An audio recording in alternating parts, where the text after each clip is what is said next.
सारी शादीशुदा औरतें रिचा और दिवाकर की मिसेस मूवी की ये कहानी ज़रूर सुने।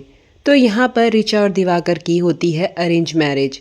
काफ़ी ज़्यादा खुश होते हैं दोनों, लेकिन रिचा को नहीं पता होता है कि शादी के बाद उसके साथ क्या होने वाला है।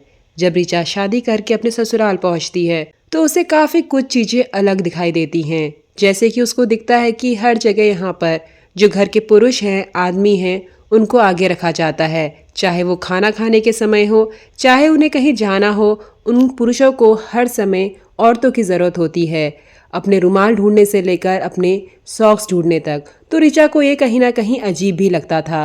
रिचा एक डांसर होती है, रिचा को डांस करने का काफ़ी ज़्यादा शौक होता है। वो अपने फ़ोन में बार बार अपने पुराने डांस की वीडियोज़ देखती रहती थी।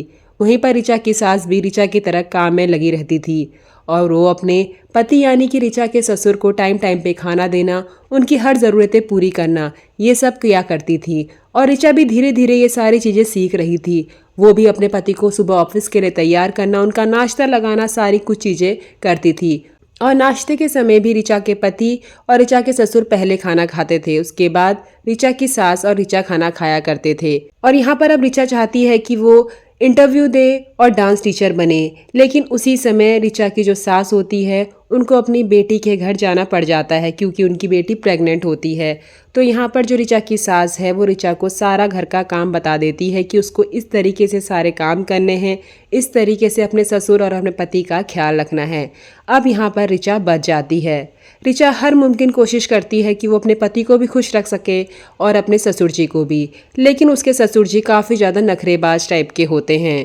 रिचा जब भी उनको जो भी खाना देती थी वो उसमें से खामियां निकालते थे।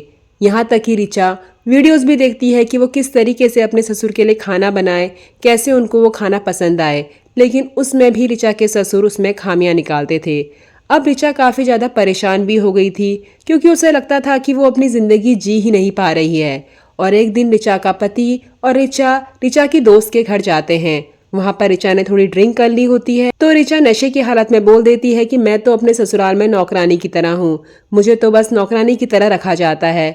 और रिचा के पति को ये बात काफी ज्यादा बुरी लग जाती है और वो रिचा से कई दिनों तक बात भी नहीं करते। अब इतना ही नहीं, रिचा के घर में रिचा के ससुर के दोस्त आते हैं और यहाँ पर जब रिचा उनके लिए शिकंजी लेकर जाती है तो उनके जो दोस्त होते हैं यहाँ पर वो भी रिचा को टोक देते हैं और कहते हैं कि ये कैसी शिकंजी बनाई है।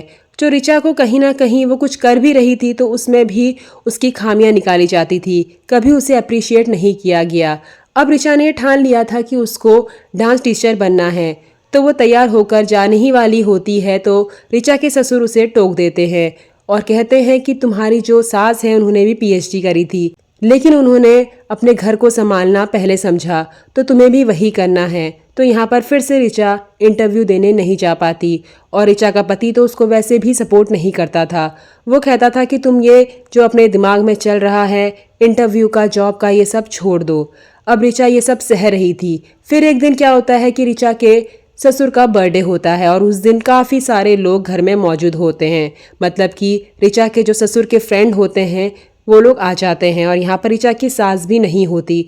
अब रिचा को ही घर का सारा काम करना है, उनके लिए खाना बनाना है, तो रिचा का सर एक तरीके से घूमने लगता है। उसके दिमाग में तो यही चल रहा होता है कि वो कुछ भी करे उसको अप्रिशिएट नहीं किया जाएगा और यहाँ पर वो अपना सपना भी पूरा नहीं कर पा रही है। और रिचा वहाँ पर कुछ भी नहीं बनाती है किचन में, वो चुपचाप बैठ के सोचने में लगी रहती है। इतने में रिचा का पति आता है, वो कहता है कम से कम पानी तो लेकर आओ, पानी तो पूछो मेहमानों को। तो यहाँ पर रिचा जो सिंक का गंदा पानी होता है वो गिलास में डाल के दे देती है और फिर गुस्से में वही गंदा पानी अपने पति के मुंह में डाल के वहां से चली जाती है। अब इसके बाद रिचा अपना सपना पूरा करती है और कुछ टाइम बाद रिचा का पति भी दूसरी शादी कर लेता है। तो इस तरीके से रिचा सब कुछ छोड़ छाड़ के अपना सपना पूरा करती है, एक इंडिपेंडेंट वुमेन बन जाती है। तो दोस्तों कैसी लगी आपको मिसेस मूवी की ये कहानी, कमेंट करके ज़रूर बताएं।